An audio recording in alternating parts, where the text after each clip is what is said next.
On today's episode of African Roots, we shall be taking a deep dive into the annals of Yoruba history, and we shall see how the mighty Ibadan stopped the Fulani expedition deep into the heart of Yoruba land.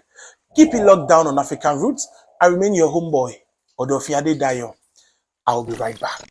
After the betrayal of Afonja, the Fulanis systematically captured and made Ilorin their territory. Even with this victory, they were still not satisfied. They wished to extend their rule deep into the heart of Yoruba land. This is why in the year 1840, they set to capture Oshogbo, a town in the Yoruba land. The Fulanis, under the command of Alimi, the Fulani Balogun of Ilorin, laid siege on Oshogbo. When the king of Oshogbo realized that the Ilorins were too strong for the Oshogbo army, he summoned the Ibadans for help. Ibadan immediately sent some auxiliaries to Oshogbo under the command of Obele, also known as Mobiton, and Alade Abinkpagun. When Ibadan realized that the Ilorins were becoming more threatening to the Yoruba land, they sent a large and stronger force under Balogun Oderinlo to crush the Jomos of Ilorin and the intruding forces. And when Oderinlo and his men arrived at the battlefield, they realized that things had gone worse than they had thought. They could not show their faces in the open field for the fear of the Ilorin horses. And for about 20 days after their arrival at Oshogbo, they could not fight on the battlefield. Oderinlo suggested that Elepo, a brave Ibadan warrior, was badly needed at the war front. However, Elepo had been rejected by the war chiefs of Ibadan for his actions at the late Agbamaja expedition.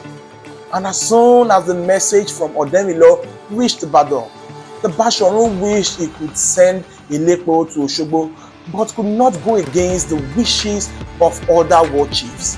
He then gave Elepo a cow to worship his god Ori and pray for the victory of Ibadan at the war front.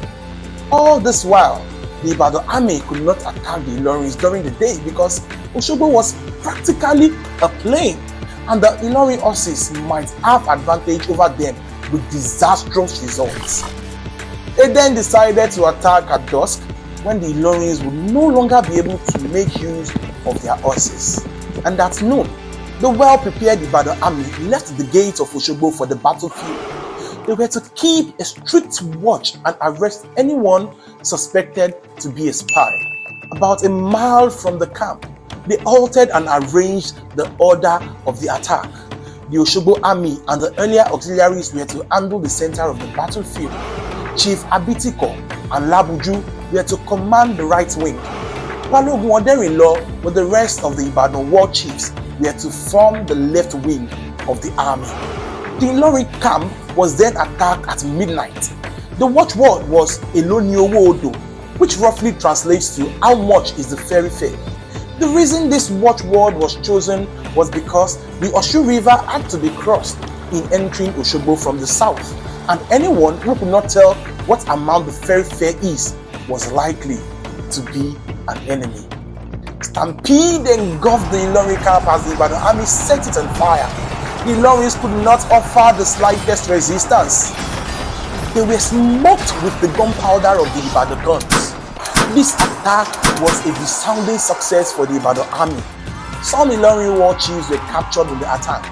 Prominent amongst them were Jimba, who was the head slave of the Emir of Ilorin, one of the sons of Alimi, the commander-in-chief, Chief Lateju, and Ajikobo, the Yoruba Balogun of Ilorin.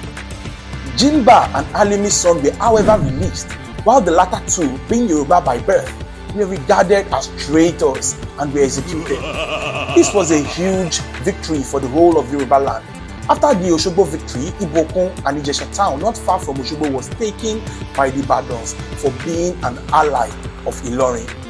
After this war, Ibadan later became a force, building a formidable war machinery that later prosecuted many other wars with resounding victory. The entire Yoruba race today owes Ibadan a debt of gratitude, answering the call of Oshogbo. Otherwise, the entire Yoruba race would have been conquered and colonized by the nomadic Fulanis. Now we can begin to ask ourselves, how did Ilorin become a Fulani territory? More so, why is it that Ilorin, even though being a Yoruba town, makes use of an emir as a traditional head rather than an Oba. Who is Afonja and how did he betray his race, the Yoruba race? To find out, there is a video on maybe this side of the screen or this side of the screen. Anyway, I'll leave a link in the description to the video of how Ilorin became all of these things that I have mentioned. And if this video has added value to you, please smash the like button and as well click the subscribe button, and do not forget to also click the bell icon so that you get a notification. You'll be the first to get the notification when I release inciting videos about African culture. I remain my humble self, Odofin Adedayo, representing African roots. I don't waka.